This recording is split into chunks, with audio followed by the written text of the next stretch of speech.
Okay, naulan sa labas at magdi-dinner na tayo. Meron tayong atsara, side dish, carrots na nilaga at talbos.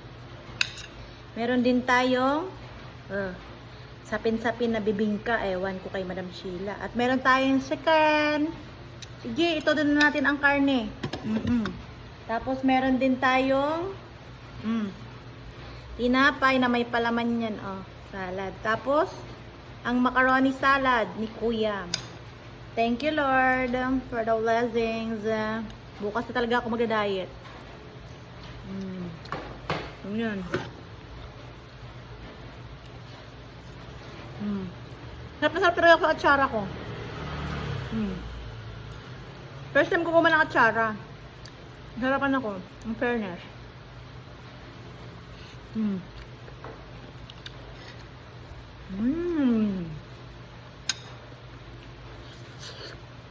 Init.